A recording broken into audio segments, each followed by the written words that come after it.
Hello guys, welcome back to my channel. இன்றைக்கி நம்ம என்ன சம்மரி பார்க்க போகிறோம் அப்படின்னா, வாட் மென் லிவ் பை. இதை எழுதினவங்க லியோ டால்ஸ்டாய். இந்த பர்டிகுலர் ஷார்ட் ஸ்டோரி 1885 பப்ளிஷ் பண்ணியிருக்காங்க.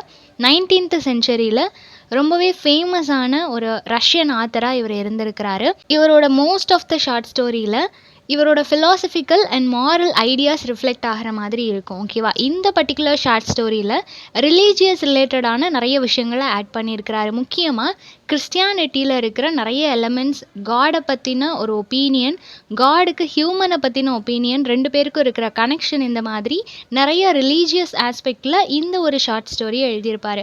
So end of the short story நம்மளுக்கே ஒரு கிளாரிட்டி கிடைக்கும். ஹியூமன் அண்ட் காட் இவங்க ரெண்டு பேருக்கும் இருக்கிற அந்த ஒரு கனெக்ஷன் என்ன, ஒரு லிங்க் அப்படின்றத வந்து ரீடர்ஸ்க்கு புரிய வைக்கிற மாதிரியான ஒரு ஷார்ட் ஸ்டோரியாக எழுதியிருப்பார். ஸோ கேரக்டர்ஸ் பார்த்துடலாம்.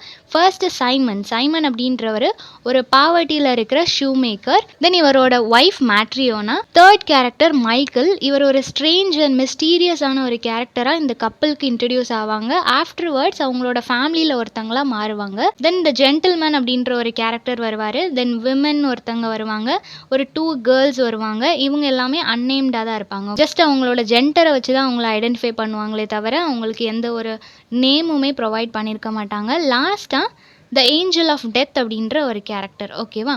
ஸோ இவ்வளோ தான் முக்கியமான கேரக்டர்ஸ். ஓகே, சம்மரி பார்த்துடலாம். ஸ்டோரி எப்படி ஸ்டார்ட் ஆகுது அப்படின்னா, இப்போ சைமன் அப்படின்றவர் ரொம்பவே பாவர்ட்டியில் இருக்கிற ஒரு ஷூ மேக்கர். அவரோட ஒய்ஃப் மேட்ரியோனா. இவங்க ரெண்டு பேருக்குமே அவங்களோட லைஃப்பை லீட் பண்ணுறது ரொம்பவே கஷ்டமாக இருக்கும். ஏன்னா இவர் ஒரு ஷூ மேக்கராக இருந்தாலும் ரொம்பவே பாப்புலரான ஒரு ஷூ மேக்கர் கிடையாது. ஸோ அதனால் யாரும் இவர்கிட்ட ஷூ மேக் பண்ணுறதுக்கு கொடுக்கறது கிடையாது. இவங்க ஒரு சின்ன ஹட்டில் தான் இருப்பாங்க. ஸோ இவங்களுக்கு நிறைய ஆர்டர்ஸ் வராததுனால ஏர்னிங்ஸ் ரொம்ப கம்மியாக இருக்குது.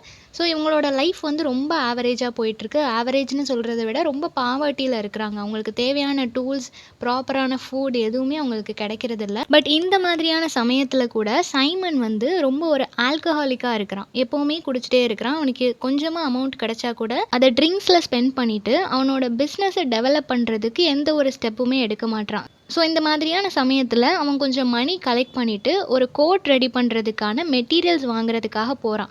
அப்படி போகும்போது அவன்கிட்ட ரொம்ப கம்மியான அமௌண்ட்டு தான் இருக்குது. பட் அந்த அமௌண்ட்டையுமே ஓட்கா வாங்குறதுக்காக ஸ்பெண்ட் பண்ணுறான். இப்போ நல்லா குடிச்சிடுறான்.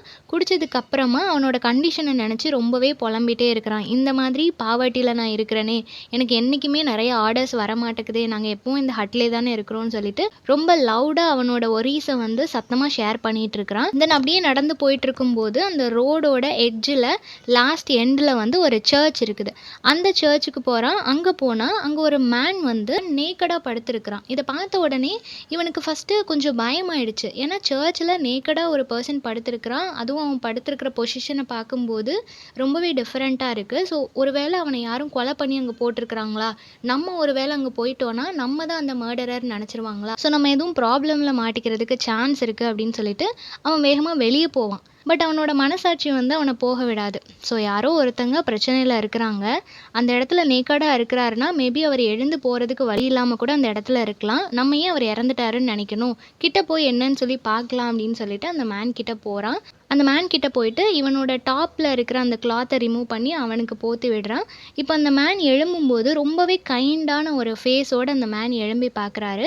பார்த்த உடனே சைமனுக்கு அப்போ கொஞ்சம் ரிலீவாக இருக்குது. சரி, ஓகே, இவர் வந்து நார்மலான ஒரு பர்சன் தான், இவரை யாரும் எதுவும் பண்ணலை, அவருக்கு ஏதோ ஒரு ப்ராப்ளம், அதனால் நேக்கடாக இருக்காருன்ற தெரிஞ்சுட்டு அவருக்கு ஹெல்ப் பண்ணணும் அப்படின்னு சொல்லி சைமனுக்கு தோணுது. ஸோ அவரோட பேக்ரவுண்ட் தெரிஞ்சுக்கணும் அப்படின்றதுக்காக சைமன் நீங்கள் எங்கேருந்து வரீங்க, என்ன ப்ராப்ளம் அப்படின்னு சொல்லி கேட்கும்போது அதுக்கு அவர் வந்து ப்ராப்பராக எந்த ஆன்சரும் பண்ணலை.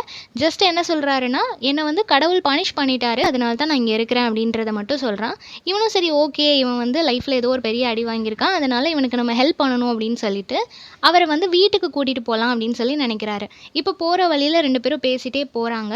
அவனோட ஃபெயிலியரையும் மறந்து வேற ஒருத்தனுக்கு நம்ம ஹெல்ப் பண்ணுறோம் அப்படின்றதுல சைமனுக்கு ரொம்ப சந்தோஷமாக இருக்குது. இப்போ அவரை வந்து வீட்டுக்கு கூட்டிகிட்டு போகிறான். அங்கே வீட்டில் இவனோட ஒய்ஃப், சைமனோட ஒய்ஃப் வந்து அவன் வருவான் அப்படின்னு சொல்லி வெயிட் பண்ணிகிட்டு இருக்கிறா. அவள் ஹவுஸ் ஹோல்டு ஒர்க் எல்லாம் பார்த்துட்டு இருக்கிறான்.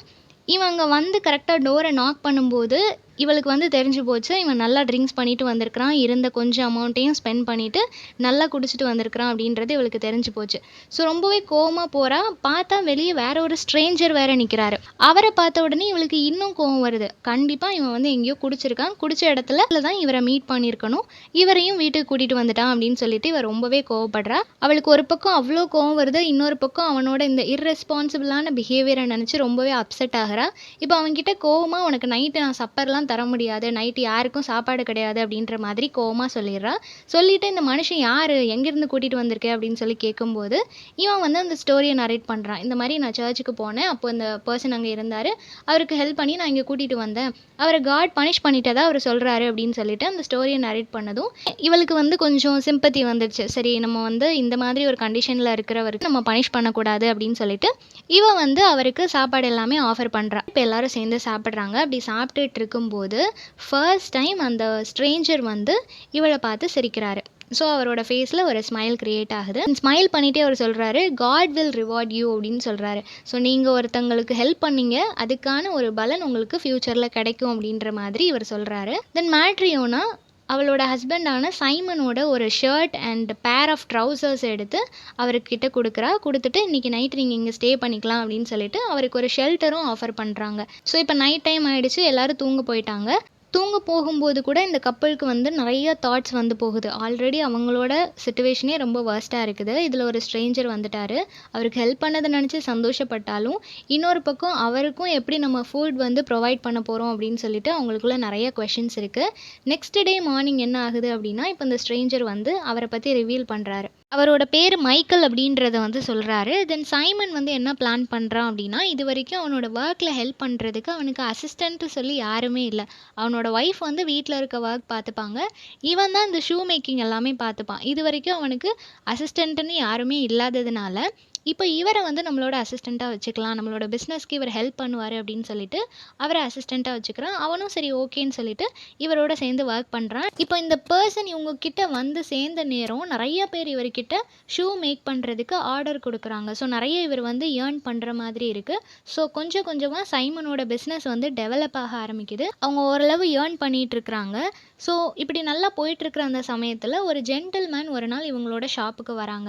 வந்து அவர் வந்து ஒரு எக்ஸ்பென்சிவான ஒரு லெதரை கொடுத்து, இந்த லெதரில் எனக்கு நீங்கள் பூட்ஸ் மேக் பண்ணணும், செப்பல் கிடையாது, பூட்ஸ் மேக் பண்ணி தரணும் அப்படின்னு சொல்லிட்டு கொடுக்குறாரு. அதை வாங்குறதுக்கு சைமன் கொஞ்சம் யோசிக்கிறான். ஏன் அப்படின்னா, அவர் ஒரு கண்டிஷனோட கொடுக்குறாரு. இந்த ஷூ வந்து அட்லீஸ்ட் 1 இயராவது இருக்கணும், 1 இயர் இது நல்லா உழைக்கணும், அதுக்கப்புறம் இது வந்து டேமேஜ் ஆனால் பிரச்சனை இல்லை, பட் 1 இயர் கண்டிப்பாக நல்லா இருக்கணும், இதோட ஷேப்பை நீ சேஞ்ச் பண்ணிடக்கூடாது, அது மட்டும் இல்லாமல் நான் கொடுத்த டைமுக்குள்ளே நீ முடிச்சு தரணும், அண்ட் நான் ப்ராப்பராக முடிக்காமலாம் நீ என்கிட்ட தரக்கூடாது. இந்த மாதிரி சில கண்டிஷன்ஸோட தான் இந்த ஒர்க்கை வந்து கொடுப்பாரு. ஸோ இந்த கண்டிஷன்ஸை பார்த்து சைமன் கொஞ்சம் யோசிப்பான். ஒருவேளை நம்ம இதை அக்செப்ட் பண்ணி வாங்கிட்டு செய்யும்போது ஏதாவது பிரச்சனை ஆயிடுச்சு, நம்மளால் ப்ராப்பராக கொடுக்க முடியலன்னா நம்மளை போலீஸ்ட்டை கூட அவங்க ஹேண்ட் ஓவர் பண்ணுவாங்க, அந்தளவுக்கு அவங்களுக்கு அத்தாரிட்டி இருக்குது அப்படின்னு சொல்லிட்டு சைமனுக்கு கொஞ்சம் பயமாக இருக்கும் இந்த ஒரு ஆஃபரை எடுத்துக்கிறதுக்கு. பட் மைக்கேல் என்ன சொல்லுவான் அப்படின்னா, நம்ம ஆல்ரெடி கஷ்டத்தில் இருக்கிறோம், அவரே லெதரும் ப்ரொவைட் பண்ணுறாரு, நம்ம ஏன் இதை செஞ்சு கொடுக்கக்கூடாது, அவர் ஒரு அத்தாரிட்டியில் இருக்கிற பர்சன்றப்போ நம்மளுக்கு நல்ல அமௌண்ட் கிடைக்கும் இல்லையா, அதனால் நீங்கள் அக்செப்ட் பண்ணிக்கோங்க அப்படின்னு சொல்லிட்டு சைமனை அக்செப்ட் பண்ண சொல்லுவான். சைமனுமே மைக்கேல் சொன்னதுனால அவனும் அக்செப்ட் பண்ணிக்குவான். இப்போ சைமன் வந்துட்டு மெஷர்மெண்ட் எடுக்கிறதுக்காக அந்த ஜென்டில்மேன் கிட்ட போகும்போது மைக்கேலால் ஒரு விஷுவலை பார்க்க முடியும். என்ன அப்படின்னா, அந்த ஜென்டில்மேன் வந்து நல்லா ஸ்மைல் பண்ண மாதிரி இருப்பார், பட் அவரோட பின்னாடி ஒரு பிரைட் லைட் அவரால் பார்க்க முடியும். அந்த ஸ்மைலோட ரீசனை அப்போ அவரால் புரிஞ்சிக்க முடியாது. பட் மைக்கேல் வந்து நோட்டீஸ் பண்ணுறாரு, அவருக்கு பின்னாடி ஏதோ ஒன்று இருக்குது, அதுதான் அவரை சிரிக்க வைக்குது அப்படின்னு சொல்லிட்டு இந்த மைக்கேலுக்கு வந்து தோணுது. ஸோ அந்த மொமெண்ட் அதோட முடிஞ்சிருது. மெஷர்மெண்ட் எல்லாம் எடுத்து முடிச்சதுக்கப்புறமா அந்த பர்சன் அங்கேருந்து போயிடுறாரு. இப்போ மேட்ரியோனா அண்ட் சைமன் 2 பேருமே இந்த பர்சனை பற்றி பேசுகிறாங்க. அவர் போனதுக்கப்புறமா இவரை பார்க்குறதுக்கே ரொம்ப அட்ராக்டிவாக, யாருனாலும் அவங்கள பார்த்து இம்ப்ரெஸ் ஆகிற மாதிரியான ஒரு ஃபிகராக இருக்கிறாரு இல்லையா. அவரை பார்த்தாலே நம்மளுக்கு வந்து தெரியுது, இவர் என்றைக்குமே இறந்து போக மாட்டார், அவருக்கு ஒரு எண்ட்லெஸ் லைஃப் இருக்கும் அப்படின்ற மாதிரி நம்மளுக்கு ஒரு ஃபீல் வருதில்ல அப்படின்னு சொல்லிட்டு அந்த கப்பல் 2 பேரும் பேசிகிட்டு இருக்கிறாங்க. இப்போ சைமன் வந்து அவனோட ஒர்க்கை ஸ்டார்ட் பண்ணுறான், பூட் செய்கிறதுக்கு ஸ்டார்ட் பண்ணுறான். அப்போது மைக்கேல் கிட்ட சொல்கிறான், நீ வந்து இதை ப்ராப்பராக இந்த லெதரை மட்டும் கட் பண்ணி கொடுத்துரு, அதுக்கப்புறம் நம்ம ஒர்க்கை ஸ்டார்ட் பண்ணலாம் அப்படின்னு சொன்ன உடனே மைக்கேலுமே அதை கட் பண்ணுறான். பட் கட் பண்ணும்போது பூட்ஸுக்கான ஷேப்பில் கட் பண்ணாமல் ஸ்லிப்பர் மாதிரி கட் பண்ணிடுறான். இது பார்த்த உடனே சைமன் ரொம்பவே பேனிக் ஆயிடுறாரு. ஏன் அப்படின்னா, அவர் ஆல்ரெடி அத்தாரிட்டியில் இருக்கிற ஒரு பர்சன் கண்டிஷன் போட்டு தான் இந்த லெதரை கொடுத்தாரு. ரொம்பவே எக்ஸ்பென்சிவான ஒரு லெதர். இதை நம்ம இப்போ ஸ்பாயில் பண்ணிட்டோம், இதனால் இப்போ பூட்ஸ் செய்ய முடியாதுன்னு தெரிஞ்சால் அவர் எவ்வளோ கோவப்படுவார். நம்ம மேலே போலீஸ் கம்ப்ளைண்ட் கொடுத்துட்டா என்ன செய்வோம்னு சொல்லிட்டு சைமன் ரொம்பவே பேனிக் ஆகிறான். என்ன செய்யறதுன்னு யோசிச்சுட்டு இருக்கும்போது அந்த ஜென்டில்மேனோட சர்வெண்ட் வராரு. சர்வெண்ட் வந்த உடனே இவங்களுக்கு இன்னும் பயமாயிடுச்சு. பூட்ஸ் ரெடி ஆகிட்டான்னு கேட்குறதுக்கு தான் வந்திருக்கிறாரு அப்படின்னு சொல்லி பயப்படுறாங்க. பட் அவர் என்ன சொல்கிறாரு அப்படின்னா, உங்ககிட்ட பூட்ஸ் செய்ய சொல்லி அந்த ஜென்டில்மேன் கொடுத்துருப்பாரு, என்னோட லார்ட் கொடுத்துருக்கிறாரு. பட் அன்ஃபார்ச்சுனேட்லி அவர் வீட்டுக்கு போகிற அந்த வழியில் ஆக்சிடென்ட் ஆகி இறந்து போயிட்டாரு அப்படின்றத இன்ஃபார்ம் பண்ணுறாரு. இவருக்கு ரொம்பவே ஷாக்கிங்காக இருக்குது. இப்போ தானே பார்த்தோம் அவருக்கு எண்ட்லெஸ் லைஃப் இருக்குன்னு நினச்சோம், அதுக்குள்ளே அவர் எப்படி இறந்து போனார் அப்படின்னு சொல்லிட்டு நினைக்கிறாரு. தென் அந்த சர்வெண்ட் என்ன இன்ஃபார்ம் பண்ணுறாரு அப்படின்னா, அவர் வந்து உங்ககிட்ட பூட்ஸ் கேட்டிருந்தாரு, இதை இனிமேல் அவர் போட முடியாது, அதனால் நீங்கள் ஒரு சாஃப்டான ஸ்லிப்பர் செஞ்சு கொடுத்துருங்க அப்படின்னு சொல்லி கேட்குறாரு. இது கேட்ட உடனே சைமனுக்கு ரொம்பவே சந்தோஷமாக இருக்குது. ஆல்ரெடி அவன் கட் பண்ண அந்த லெதர்லேயே நீட்டாக ஒரு ஸ்லிப்பர் பண்ணிவிட்டு அந்த சர்வெண்ட் கிட்ட கொடுத்துட்றான். இப்போ சர்வெண்ட் அதை வாங்கிட்டு போனதுக்கப்புறமா ஒரு நிறைய வருஷம் இப்போ கடந்து போயாச்சு. நியர்லி ஒரு 6 இயர்ஸ் இப்போ மைக்கேல் வந்து இந்த கப்பலோட லைஃப்பை ஷேர் பண்ணிகிட்டு இருக்கிறான். இப்போ 3 பேரும் சேர்ந்து நல்ல லைஃப்பை லீட் பண்ணிகிட்டு இருக்கிறாங்க, நிறைய ஏர்ன் பண்ணிட்டாங்க. இப்போ ஒரு நாள் என்ன நடக்குது அப்படின்னா, ஒரு நல்ல ட்ரெஸ் பண்ண ஒரு விமன் 2 கேர்ள்ஸ், ட்வின் கேர்ள்ஸோட அவங்க கடைக்கு வராங்க. அதில் ஒரு கேர்ள் வந்து ப்ராப்பராக நடக்க முடியாது, அவங்களோட லெக்கில் வந்து இன்ஜுரி ஆகிருக்கும். பை பர்த்லேருந்தே அந்த கேர்ளுக்கு இருக்கும். இப்போ அந்த கேர்ள்ஸை பார்த்த உடனே மைக்கேல் வந்து ரொம்பவே சந்தோஷப்படுறாரு. அந்த கேர்ள்ஸ் ஆல்ரெடி தெரிஞ்ச மாதிரி அவங்கள ரொம்பவே வார்மாக வெல்கம் பண்ணுறாரு. பட் அந்த கேர்ள்ஸுக்கோ அந்த விமனுக்கோ மைக்கேல் யார் அப்படின்றது தெரியல. இப்போ அவங்க உள்ளே வந்ததுக்கப்புறமா அவங்க சொல்கிறாங்க, இந்த மாதிரி ஷூ ஆர்டர் கொடுக்க தான் நாங்கள் வந்தோம் அப்படின்னு சொல்லிட்டு அவங்க ஆர்டர் கொடுக்குறாங்க. இந்த 2 கேர்ள்ஸுக்குமே அவங்களுக்கு பிடிச்ச மாதிரி நீங்கள் வந்து ஷூ மேக் பண்ணணும் அப்படின்னு சொல்லிட்டு ஆர்டர் கொடுக்குறாங்க. ஆர்டர் கொடுத்துட்டு அவங்க பேசிகிட்டு இருக்கும்போது இந்த ஸ்டோரியை வந்து நரேட் பண்ணுறாங்க, எப்படி இந்த கேர்ள்ஸை வந்து அவங்க அடாப்ட் பண்ணாங்க அப்படின்ற விஷயத்த சொல்கிறாங்க. ஸோ இது வந்து அவங்களோட ஓன் டாட்டர்ஸ் கிடையாது. அந்த ட்வின் கேர்ள்ஸோட ஃபாதர் வந்து அந்த குழந்தைங்க பிறக்கிறதுக்கு முன்னாடியே இறந்து போயிருப்பாங்க. அந்த குழந்தைங்களோட அம்மாவும் அந்த குழந்தைங்க பிறந்து ஒரு நாள்லேயே இறந்து போயிடுவாங்க. இப்போ இந்த அழகாக ட்ரெஸ் பண்ணிட்டு வந்திருக்காங்க இல்லையா, அந்த குழந்தைங்களை கூட்டிகிட்டு வந்திருக்காங்க இல்லையா, அந்த லேடியும் இந்த குழந்தைங்களோட அம்மாவும் மட்டும்தான் உங்களோட வில்லேஜில் இருந்திருப்பாங்க. ஸோ இந்த லேடி வந்து அந்த குழந்தைங்களுக்கு பேரண்ட்ஸ் இல்லை அப்படின்றதுனால இவங்களோட வீட்டுக்கு கூட்டிகிட்டு வந்துடுவாங்க.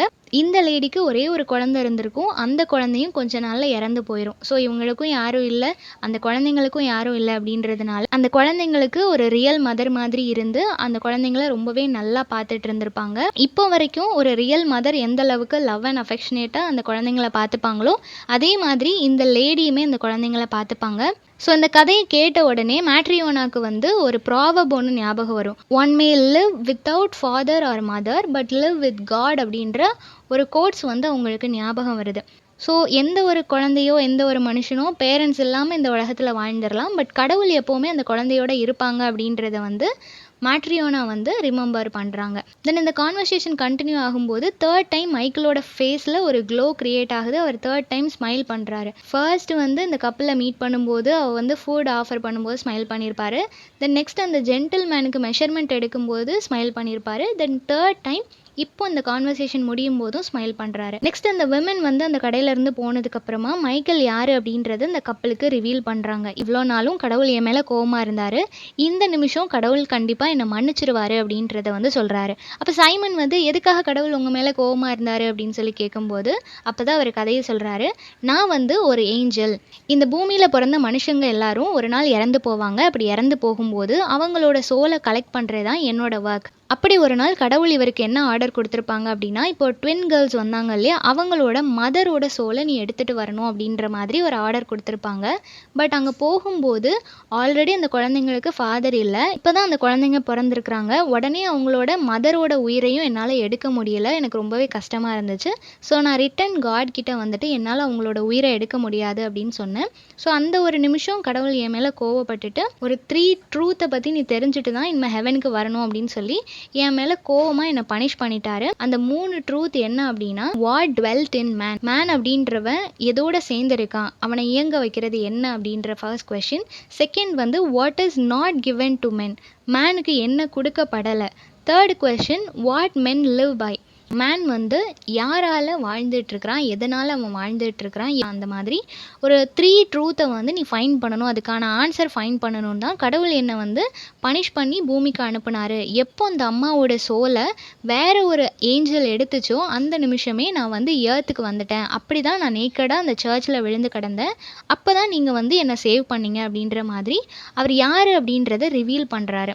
இதை ரிவீல் பண்ணதுக்கப்புறம் இப்போ உனக்கு எப்படி ஆன்சர் கிடச்சிது, கடவுள் உன்னை எப்படி மன்னிச்சிருவாருன்னு சொல்கிற அப்படின்னு சொல்லி கேட்கும்போது அதுக்கு அந்த இன்சிடென்ட்ஸை வந்து நரேட் பண்ணுறாரு. எப்படி அவருக்கு ஆன்சர் கிடச்சிதுன்னா, ஃபர்ஸ்ட் வந்து அந்த கப்பலில் மீட் பண்ணாங்க இல்லையா, ஃபர்ஸ்ட்டு சைமன் இவருக்கு ஹெல்ப் பண்ணாலும் நெக்ஸ்ட்டு வந்துட்டு இந்த லேடி ஏற்றுக்காம தான் இருந்தாங்க. ஆஃப்டர்வர்ட்ஸ் அவங்களுமே இவரை அக்செப்ட் பண்ணிக்கிட்டாங்க. அவருக்கு சாப்பாடாக இருக்கட்டும், கிளாத்ஸாக இருக்கட்டும், ஷெல்டராக இருக்கட்டும் எல்லாமே ப்ரொவைட் பண்ணாங்க இல்லையா. ஸோ அதெல்லாம் ப்ரொவைட் பண்ணும்போது தான் ஃபர்ஸ்ட் கொஷனுக்கு இவருக்கு ஆன்சர் கிடச்சிது. What twelfth in a man. So ஒரு மனுஷன் வந்து லவ் அப்படின்ற விஷயத்தினால தான் அவன் வந்து கனெக்ட் ஆகிருக்கிறான். அந்த ஒரு விஷயம் இருந்தால் அவனால் லைஃப்பை ப்ராப்பராக லீட் பண்ண முடியும். ஏதோ ஒரு இடத்துல அவன் லவ்வால் கனெக்ட் ஆகிருக்கிறான் அப்படின்றது வந்து இவருக்கு தெரியுது. ஸோ ஃபர்ஸ்ட் கொஷனுக்கு இந்த கப்பலோட அந்த ஒரு லவ் வந்து இவனுக்கு ஆன்சராக கிடைக்குது. செகண்ட் கொஷனுக்கு எப்படி ஆன்சர் கிடைக்குது அப்படின்னா, கொஞ்சம் வருஷம் போனதுக்கப்புறம் ஒரு ஜென்டில்மேனை மீட் பண்ணாங்க இல்லையா, பூட் செய்கிறதுக்கு கொடுக்க வந்தார் இல்லையா, அப்போ அந்த பர்சன் பின்னாடி ஏதோ ஒரு பிரைட்டாக லைட் இருக்கிற மாதிரி இவர் ஃபீல் பண்ணார் இல்லையா. அந்த லைட் என்னன்னா, அந்த ஜென்டில்மேனோட உயிரை எடுக்கிறதுக்காக ஒரு சோல் அவருக்கு பின்னாடி நின்றுருக்கும். அதை வந்து இவரால் பார்க்க முடிஞ்சிருக்கு, மைக்கேலால் பார்க்க முடிஞ்சிருக்கு. ஸோ அதை தான் அவர் வந்து பார்த்துட்டு இருந்திருப்பார். ஸோ அவரோட சோலை எடுக்கிறதுக்காக வந்த அந்த ஏஞ்சல் அவர் பின்னாடியே இருந்துகிட்டு இருந்துச்சு. பட் அது கூட தெரியாமல் அந்த மொமெண்ட்லேயும் அவர் சந்தோஷமாக சிரிச்சிட்டு இருந்தார். அவருக்கு பூட்ஸ் வேணும் அப்படின்னு சொல்லி அதுக்கான மெஷர்மெண்ட்டை கொடுத்துட்டு இருந்தார். பட் நெக்ஸ்ட் மொமெண்ட்டே அவரோட உயிர் போக போகுதுன்றது அவருக்கு தெரியாது. ஸோ செகண்ட் கொஷனுக்கான answer, what is not given to men. என்ன மனுஷனுக்கு கொடுக்கப்படலை அப்படின்னா, to know his own needs. So மனுஷனுக்கு வந்து தெரியாது அவனுக்கு என்ன வேணும் அப்படின்றது மனுஷனுக்கு தெரியாது. இந்த நிமிஷம் எனக்கு இது வேணும் அப்படின்னு சொல்லி அவன் ரொம்ப ஆசைப்பட்டுட்டு இருப்பான். பட் கடவுளுக்கு மட்டும்தான் தெரியும் அது அவனுக்கானதா இல்லையா. அவனுக்கு இந்த மொமெண்ட் என்ன வேணுன்றது அவனுக்கு தெரியாது, கடவுளுக்கு தெரியும் அப்படின்றத சொல்கிறாரு. ஸோ செகண்ட் கொஷனுக்கு ஆன்சர் கிடைக்குது. தேர்ட் எப்படி ஆன்சர் கிடைக்கும் அப்படின்னா, அந்த ட்வின் கேர்ள்ஸ் வந்தாங்க இல்லையா, அந்த ட்வின் கேர்ள்ஸ் யாருன்னா, ஃபர்ஸ்ட் இந்த ஏஞ்சல் வந்து பூமிக்கு வர்றதுக்கு காரணமாக இருந்த ஒரு அம்மாவோட உயிரை இவன் வந்து எடுக்காமல் இருந்திருப்பான் இல்லையா, அந்த மதரோட குழந்தைங்க தான் இந்த ட்வின் கேர்ள்ஸ். இவன் வந்து எதுக்காக அந்த அம்மாவோட உயிரை எடுக்கலை, அந்த அம்மாவோட உயிரை எடுத்துட்டா இந்த குழந்தைங்க வந்து ஆஃபன் ஆயிடுவாங்க, அவங்களோட லைஃப் வந்து ரொம்ப ஸ்பாயில் ஆயிரும் அப்படின்னு சொல்லிட்டு அந்த குழந்தைங்களோட பேத்தட்டிக் கண்டிஷனை பார்த்து தான் அந்த அம்மாவோட உயிரை எடுக்கலை இல்லையா. பட் இன்னைக்கு அவங்க அம்மாவோட உயிரை எடுத்ததுக்கு அப்புறமும் வேற ஒரு அம்மா அவங்களுக்கு அம்மா மாதிரி இருந்து அவங்கள நல்லா பார்த்துக்கிறாங்க. அந்த குழந்தைங்க சந்தோஷமாக இருக்குது. ஸோ கடவுளுக்கு தெரியும் எது கொடுத்தா மனுஷனுக்கு கரெக்டாக இருக்கும், இது இல்லைன்னாலும் அதுக்கான ஆல்டர்னேட்டிவான ஒரு விஷயத்த கடவுள் கொடுப்பாரு அப்படின்றத வந்து அந்த நிமிஷம் இவன் புரிஞ்சுக்கிறான். ஸோ தேர்ட் கொஷனுக்கு ஆன்சர் என்ன, வாட் மென் லிவ் பைனா, கடவுளோட வாழ்கிறான், கடவுளுக்காக வாழ்கிறான்.